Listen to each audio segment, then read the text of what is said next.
السلام عليكم ورحمة الله وبركاته. بسم الله الرحمن الرحيم. الحمد لله رب العالمين والصلاة والسلام على رسوله الأمين وعلى آله وصحبه أجمعين. أما بعد. So we're going to be describing briefly, because there's so many details, there's so many things leading up to the fall of Baghdad, but we're going to look at only some of the details. So we're going to look at the story kind of briefly, but there's a purpose behind it. Obviously, we're talking about when the Mongols or the Tatar invaded Baghdad and absolutely destroyed it. Before they destroyed Baghdad, they destroyed a lot of cities. So why are we talking about this? Like, why this topic? We already see the destruction of Gaza and Lebanon, and like we were talking about another time where there was destruction in the Muslim Ummah. And basically, I have more or less just one goal behind this, is for us to understand that the Ummah went through a lot of destruction.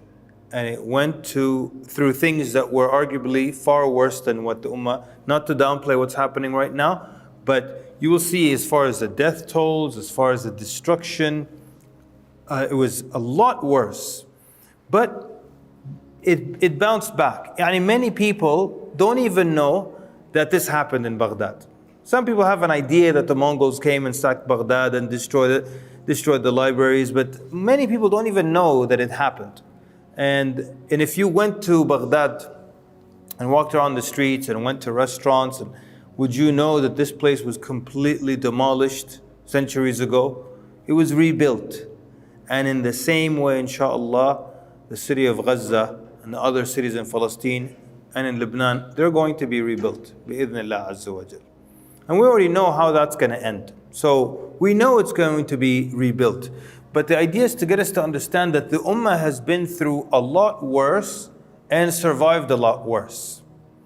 And it's not necessary that every time there's a calamity happening or befalling the Ummah, that some kind of miracle comes and saves the Ummah. And as you'll see, after the Mongols entered Baghdad and they began to kill people for 40 nights or 40 days, there was a group of people who just said for sure the Mahdi is going to show up right now. Like, there's no way, like 1 million people get killed and the Mahdi is not going to show up. They were certain that he's going to show up. And you kind of see this pattern a lot in the Ummah. You see it, you saw it when Bush invaded Baghdad. And the Shia newspapers and and their social media, they were always talking about how the Mahdi is here, he's on his way. Someone saw him en route to Baghdad. Then tomorrow the Mahdi is on his way, he just had a flat tire, he'll be here any minute. Then tomorrow the Mahdi is here, he just got lost looking for directions. He's gonna be here for sure. Why wouldn't he come and save people? And by the way, just as a side note here, for us, for the Sunni Muslims, the Mahdi is not someone that, he could be born now as a baby, but for the most part, we don't regard him as someone who's living in amongst us. You understand? We don't regard him as someone who's alive and living and well and everything. But for the Shia, he went into a tunnel 1,000 years ago when he was 5 years old, and he's just waiting there. So that makes him less respectable, for lack of a better term, because he's just sitting there in this tunnel. Then it was a cave, basically. He's just sitting there. People are dying, and he's alive and well. He's just sitting there. What's he doing?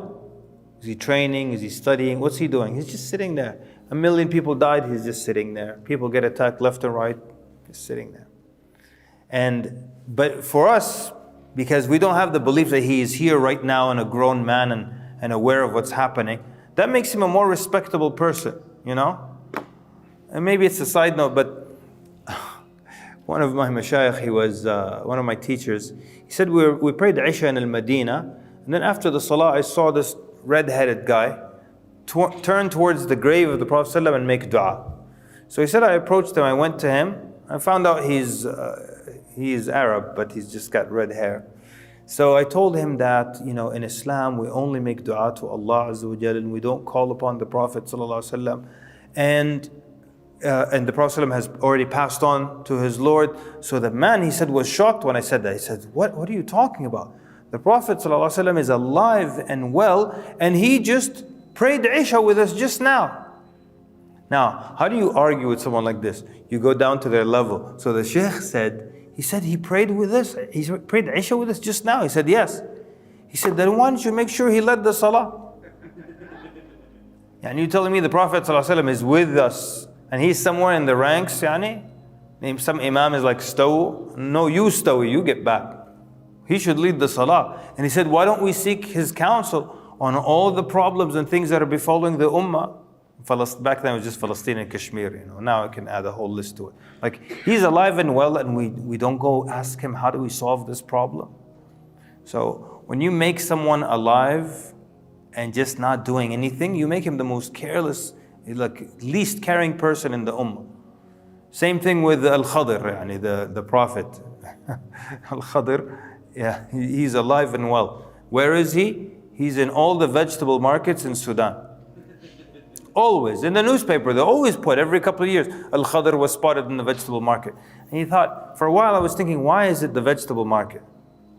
Then I realized how I'm not so clever. Al-Khadr, akhdar, green, vegetables. Of course he's going to hang out in the vegetable market. The meat market wouldn't make any sense. And what does he do? He just walks around vegetable markets. A great prophet who had so much wisdom that Musa a.s. learned from him, but he just walks around the vegetable markets. Does that make him great now? Doesn't help anyone with anything? Doesn't give Ummah guidance? Anyways. So the point is for us to understand that the Ummah has been through a lot and bounced back. The Kaaba was destroyed by the Qaramita, and many people don't even know that it was destroyed. Then they stole the black stone and it was missing for years. And then when it was returned, just fragments. If you look at the Kaaba today, it's like 9 or 11 pieces of it's set in some kind of mold. But that's because they stole it and they broke it and destroyed it. But the Kaaba is still standing. Many people don't even know that this happened. They killed the Hujjaj and they threw their bodies into the well of Zamzam. And today we get Zamzam water. We don't even know this story happened. Because the Ummah bounced back and it's as if it never happened. Okay, anyways.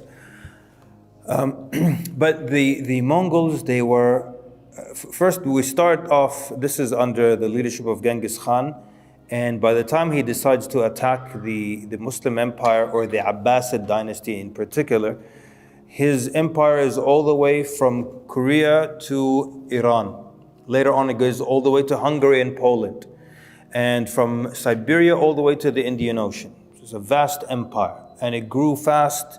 And there were many reasons behind why it grew so quickly. And he would conquer areas, and he would make pacts with people. And being a nomadic group, they're nomads. So when they conquer all this wealth, they would give it to allies and to new partners, because how much gold can you keep as a nomad? They didn't have much need for it. They didn't have like cities and buildings that they were in. So they would give it to the other folks. So their empire grew quickly. Anyways, but they were very, very vicious people. And one of the things that sometimes people try to shame Muslims and say, your history has warfare and conquering and battles, and even the seerah of your Prophet ﷺ is just battle to battle to battle. Just open a seerah book, the Battle of Badr. And some books call it the period between Badr and Uhud, and it's like half a paragraph. Like nothing happened. After Badr, everyone's just bored, just sitting around. Then Uhud comes and everyone's excited again. And then after Uhud, just people waiting for the next battle. But of course, we got a couple of things. Number one, the Seerah was written, initially the books of Seerah were known as Kutub al-Maghazi, the books of battles. Okay, and one of the earliest was Maghazi, Urwa. This is Urwa ibn Zubayr ibn al-Awwam. So the son of a companion. And he was one of the earliest writers. The other early writer was Aban ibn Uthman ibn Affan, so the son of a companion. And his book known as Maghazi Urwa, where he just collected the narrations about the battles. So initially it wasn't about the wives of the Prophet ﷺ and the children of the Prophet ﷺ, and it was just a collection of battles. And then when it developed into the seerah, they started to add other things, that the marriages of the Prophet ﷺ, things that happened between the battles, but they still maintain that structure of the battles being the highlights. And then the scholar said that when you write about someone's life, you write about the most major events. And one of the more major events in people's lives would be battles. Now you're not going to talk about, he woke up and said, I'm hungry. What should I make? Should I make eggs? He decided on 2 eggs, sunny side up. That's not interesting. The battle is something major. So those are the 2 reasons. The third thing is that even though there are battles in the life of the Prophet ﷺ, it is nothing for the believers to be ashamed of, because there has never been in history soldiers that have the conduct of Muslim soldiers. Never. We've never heard of them like pillaging and attacking and doing things and attacking civilians and stealing from people. We've never had that. I mean, I'm talking about the good old days. I don't speak for any of the armies today, but never had cases of that. If you remember in the Battle of Al-Qadisiyah, it was the Muslims, next day they were going to meet the army of Rustum, the Persian army. They're going to meet in the battlefield. But tonight, the Muslims are settled in a Persian village, and Rustum and his army, they're settled in another Persian village. And so the Muslims, of course, are going to treat everyone well. No one's misbehaving. And the Persian soldiers went out and got drunk and attacked the women and went into people's homes and took their positions. So some of the elders of the village came to Rustum and they complained to him of the behavior of his soldiers. And it is said that Rustum said to those around him, he said, these Muslims, they deserve to be victorious over us. Because they're camped at a village and that's not even their people, and look how well they're treating them. And we're camped with our own people and look what we're doing to them. So we never had that history. We never burnt crops or killed livestock for no reason or went into people's homes and took things. And so there's no reason for us to be ashamed of any part of our history, meaning the history of the Prophet ﷺ and the righteous Khulafa. Anyways, but because we had a code, if you remember Abu Bakr radiallahu anhu, when he sent the army out, he instructed them to not kill a woman or a child, or to not cut any crops or burn any crops or cut trees or kill any animal. They had a moral code, right? Whereas other soldiers, they're just trained to kill and they're just told you're a killing machine. And so when they go out to the battlefield, you expect atrocities from them. So the Mongols, they fall into the second category, where they don't have any moral code, they don't have any religion that guides them in this area. So they're very severe, and they would kill in the millions. They would kill in the millions. And those who didn't die, they wished they were dead. And it was so bad that people thought, Islam is done with. It's going to be, the light of Islam will be extinguished forever. City after city, region after region will be completely disintegrated amidst the violent attacks from the Mongols. So, this is the 7th century, towards the end of the Abbasid dynasty, which is a very weak dynasty right now. And there are many other nations surrounding the Abbasid dynasty. We have the Khwarizm Empire, which is composed of Uzbekistan, Turkmenistan, and Afghanistan. They're on the eastern side of the Abbasid dynasty. And there used to be long wars between the Abbasids and the Khwarizm Empire. And so now Genghis Khan, forwarding a little bit, he dies, and then Hulaku or Khan, he is the one now in charge of dealing with Muslim lands. So he doesn't want to just attack all the Muslims as one group. He wants to break them apart first, make pacts with certain groups, attack groups at different times first, and then when he's left with nothing but the Abbasids, he deals with them alone. Of course, divide and conquer, old tactic and everything. No. So but Genghis Khan takes over the Khwarizm Empire, and his armies will move from there. Now he's got the eastern side of the Abbasid dynasty.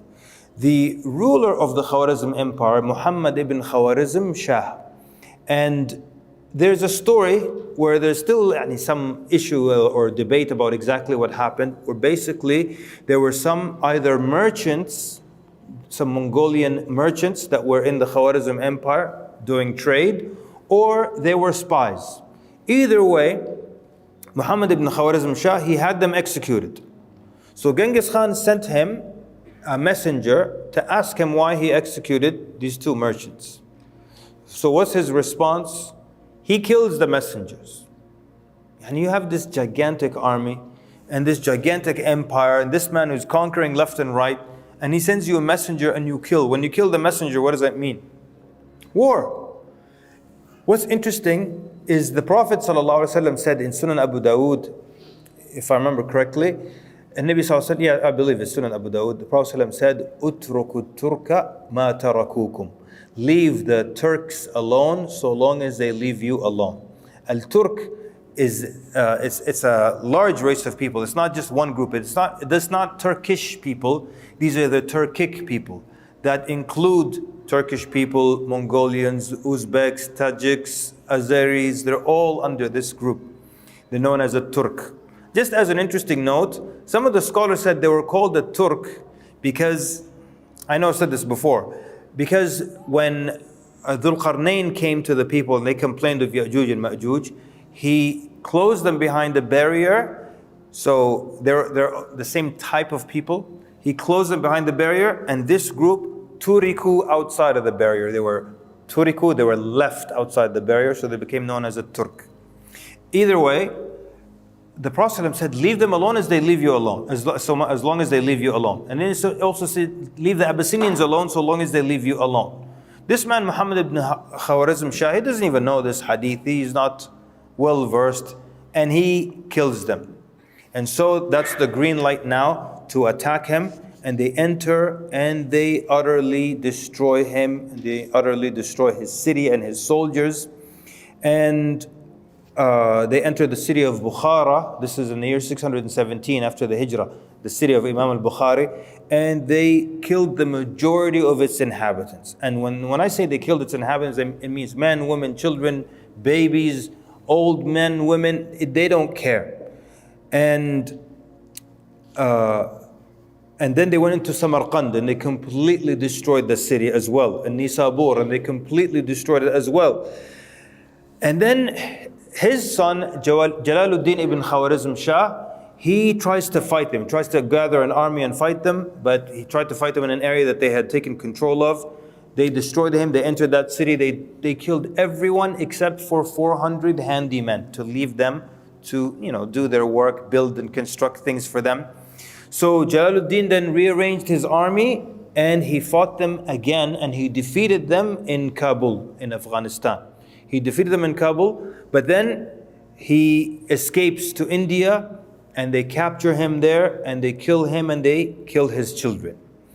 Now, they enter the city of Harat and they killed hundreds of thousands. They enter another city, kill all its inhabitants. The city of Ray, they enter and completely destroy it. Ray is near Tehran. They killed its inhabitants. And all this within a few years. In the meantime, the Khalifa, the Abbasid Khalifa, and his name is very misleading. His name was An-Nasir li Dinillah, the one given victory to the religion of Allah. What a name. He was very happy that the Khwarizm Empire is being destroyed, because he used to fight against them, they used to go to war before, and he hates them, and he's so pleased he even used to assist the Tatar in destroying the Khwarizm Empire. Not knowing that soon it's going to be your turn. You think they're just going to thank you, send you edible arrangements and just say thank you for your assistance. You're next.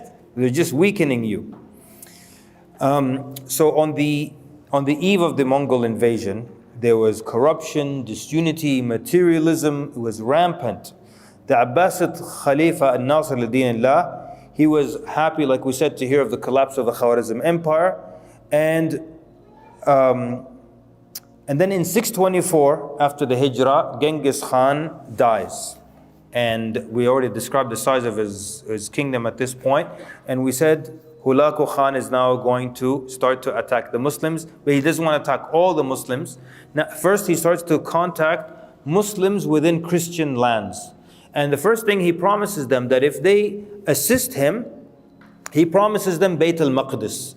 And Salah ad-Din had just freed it not long ago, and he's telling them, I'll give back Bayt al-Maqdis to you guys. And they went to the Seljuk Turks, the kings of Armenia. And they tried to oppose him, but they had a series of weak governments. So they allowed him into their territory. So now he is surrounding the Abbasids from the west. He's got them from the east and from the west as well. And then he makes a pact with the Kurds. These are like the people of Salah ad-Din. As you know, he was a Kurd. He contacts them. He contacts Al-Ashraf al-Ayyubi and Yusuf al-Ayyubi. And he says, I will keep you upon your kingdoms. I'm not going to take your power away from you. I'll keep you upon your kingdoms. Either you help me or you stay out of my way. And of course, they agreed. Then he contacted the Shia inside of Iraq, which, as you know, it's predominantly Sunni. But he contacts the Shia and he gets them on his side. Al-Khalifa, Al-Nasir al-Dinillah, he chose as his right-hand man, a man by the name of Mu'ayyid al-Din al-Alqami. Mu'ayyid al-Din al-Alqami was a Shi'i, and he was assisting the Mongols. He was on their side. Like he would be helping them so they could come in and take over Baghdad, believing that he will be, victorious and have a better position once they're victorious. So they agreed with him that he would decrease the morale, that he would let people know that it is impossible to withstand and to face the Tatar. And basically they spread things like, what fierce warriors the Mongols are. Even their women are fierce warriors. Their horses eat roots, which means that the horses don't need nutrition even, and that they eat people. So all these things were destroying the morale and scaring everyone inside Baghdad. And Mu'ayyid al-Din al-Alqami, I'll get to this part in a second here, but now at this point we have the son of the Khalifa, and his name is Al-Musta'sim Billah. Al-Musta'sim Billah. Al-Musta'sim Billah, Ibn Kathir rahimahullah mentions that he loved knowledge, and he was upon the Sunnah, and he loved scholars, and he was a generous person. But he was very weak in courage, in preparation, in ability, in organization, in unifying the Ummah, in choosing the right people in his government. He was weak in all these areas. So he was good in his ibadah and everything, but lacking everywhere else. One of the interesting stories that's mentioned by Ibn Kathir rahimahullah, he says that when I'm fast forwarding a little bit, when the Mongols laid siege to Baghdad, and he's sitting there, and he has one of his servant girls dancing for him. The army's at the gates, and he's sitting here in his palace, and the girl's dancing for him. Then an arrow comes from the window and strikes this girl and kills her. And when he sees that, what does he order? He still doesn't order more soldiers or anything else, and he doesn't order anything, more soldiers, more horsemen. He doesn't ask for any of it. He just basically beefs up security around the palace and asks them to put thicker curtains so nobody could see who's inside. They're outside and you hear girls dancing for you. Fadiha. Anyways, so what's insane is that the army, so they say that Baghdad, some reports say there were about 1 million, the population was 1 million in Baghdad. Some other reports say there are about 2 million in Baghdad. Either way, put it anywhere between 1 to 2 million, it's a huge number. The Mongol army outside of Baghdad is 200,000. 200,000 that are about to face 2 million or 1 million. Al-Musta'sim Billah, he could have mustered up from inside Baghdad 120,000 horsemen. And you know the horseman is more valuable in battle than the foot soldier. He could have gathered 120,000 horsemen from inside Baghdad, not counting the others he could have called upon from other parts. This is just inside his city, 120,000 horsemen. Not counting the foot soldiers in Baghdad, not counting the foot soldiers outside of Baghdad. He could have mustered up an insane army and been one of the greatest khulafa from the Abbasids. But instead he's sitting here and the girl's dancing for him. And she gets shot, like, make the curtain thicker. Anyways, so in the meantime, Hulaku also, he attacks the Ismailis, or the Ismaili Shia, or known as the Hashashin, the assassins. He also destroys them, and now he's getting ready, and he's laying siege to Baghdad to weaken them even further. The Khalifa sends two people to negotiate peace with Hulaku. He sends Mu'ayyid ad-Din Aybak, his right-hand man. Mu'ayyid ad-Din al-Alqami, his right-hand man. He sends him, the Shia guy, to negotiate with Hulaku. And he sends the patriarch, the Christian patriarch of Baghdad. Those are the two people that he sends to negotiate with Hulaku. And when they get there, Hulaku promises them that if he enters Baghdad, 1, there will be no war. 2, the son of the Khalifa will marry Hulaku's daughter. Okay? That's like one of the great things. 3, that the Khalifa will remain and he will still be the ruler. And then 4, that everyone will be safe. These are his promises. What are the conditions? The conditions are, first of all, and there were two people in the city that were they were calling for jihad. Mujahid ad-Din Aybak and Sulaiman Shah. Those two people, they were going around the city getting everyone riled up for jihad. So he said, what these two people are doing, this is not conducive to the peace that we want.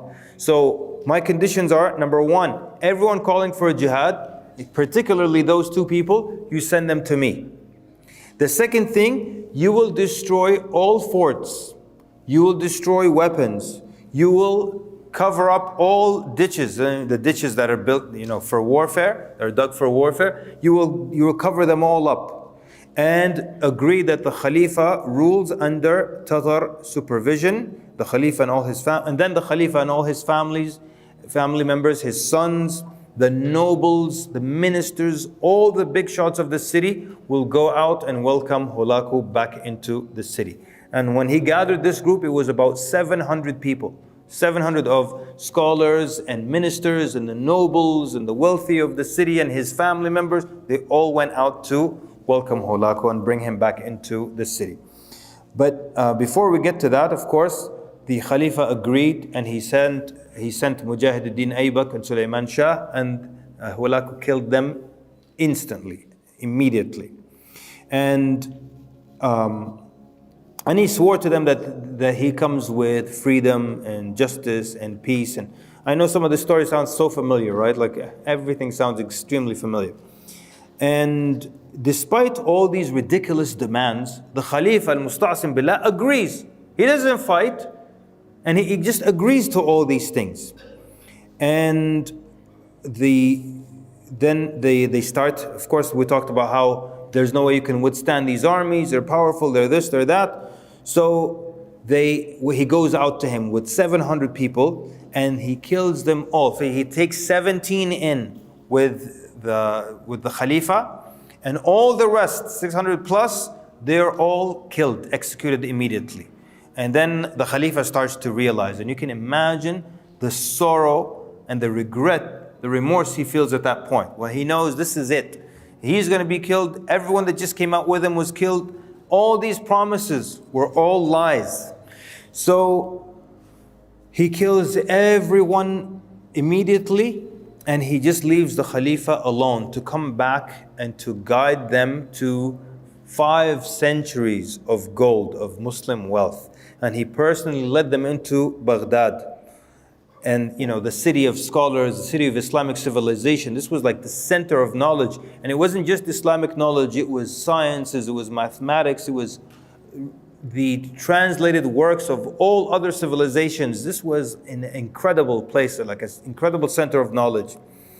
And they enter, and he shows them the gold. Now there are two accounts of his killing. One of them is from Marco Polo, which many don't give much credit. Marco Polo says that they put him in his storage room with his gold, like his safe or treasury or whatever, treasure chest of gold, and they locked him in there until he died of starvation. But the other more accepted one, that has no Marco Polo in it, is that the Mongols had a belief that royal blood should not touch the ground. That if royal blood touches the ground, there will be earthquakes and calamities and all kinds of natural disasters. So they brought the Khalifa and they rolled him up in one of the large palace rugs. And then they had the horses trample him to death. And that's how he was killed. So what happens now? They enter the city of Imam Ahmad ibn Hanbal, the city of Shafi'i, Imam Abu Hanifa, the city where the armies of Khalid ibn al-Walid were there, and where Al-Mu'tasim, the Khalifa, would go out. He would go to Hajj from there, and he would go to Jihad once a year from there. And they enter. Now, some of the Muslim sources, they say that they killed 1,000. 1,000 is 1,000,000. So they killed 1,000,000 in 40 days. They stayed there for 40 days. And after 40 days, Hulaku says no more indiscriminate killing, no more. Why? Because the carcasses are everywhere and they're rotting, and the stench is filling the air, and he doesn't also want diseases and things and to spread in the city. So now everyone who is left alive, no more killing. These are the people who are going to bury everybody, clean up the city. So he left them only for that reason, not for any other reason. So for 40 days, they're killing people left and right. They kill 1,000,000. And then there are like individual stories that are just so hard to fathom. Like there's a narration about one of the Tatar soldiers. He walked by this alleyway where there were 40 infant babies still alive on the streets. They were just recently born, and their mothers were obviously all killed, and these babies were just strewn on the street. So he does a double take, sees, oh, babies, and he goes in there and he starts to kill every one of them. Some say like with a rock, some say like he would just lean into his sword, killing the 40 babies. Like what would possess a grown man to kill 40 infants like that? But this shows you how severe they were. And because they were so invincible, no one thought of resisting. Like you would imagine, someone must have resisted, but nobody thought of resisting. That to the point that one Mongol soldier could bring 100 men. He said, I'm going to execute you. And he would start to execute them one by one. And I always wonder at the guy in position 63. Yani, you just wait for your turn. Like the first guy they killed, second, third, 23, 47, 52, and he's just moved, can you just move this line? Hurry up already. And he's just taking a step forward, taking a step forward, taking a step forward. Then it's his turn, he puts his head down, and just gets executed. 100, and it's one guy executing them. They narrated that a woman would just lead a group of men. She'd tell them, I'm going to execute you. And they'll just all follow her, and she'll execute them one by one. Woman. 5 guys, 6 guys. It's hard to understand, right? It's hard to believe. That a Tatar soldier would tell a random Muslim in the street, wait here, I'm going to go find my sword. I'm going to get my sword and come kill you. And he'd go look for it, and he'd come back and the guy's waiting. Just run into the desert, just keep running. Ma mushkila, die of thirst, just keep running. But that's how defeated they were. Those that remained alive, they hid inside graveyards, and they sit inside graves and inside ditches until after 40 days they said no more killing, and they asked them to come out and start to bury everyone and basically clean up the city. So they said that the Euphrates River, it turned red with the blood of all the victims. And then they said, the eyewitnesses said, it turned black because they entered into what is known as Dar al-Hikmah that had hundreds of thousands of books. You know, you'll hear that Imam al-Shafi'i rahimahullah wrote over 200 books, but today we'll have like 6 or just a small handful. What happened to all the rest? So many books, not just in Islamic studies and sciences and all kinds of things. They're all just taken from Dar al-Hikmah, this great library, hundreds of thousands of them, and they were thrown into the river.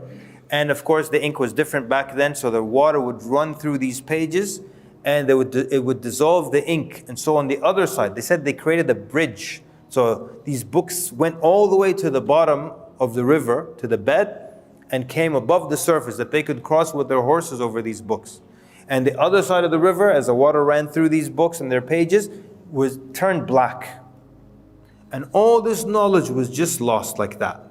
Then they had Mu'ayyid ad-Din al-Alqami, the Shi'i right-hand man of the Khalifa.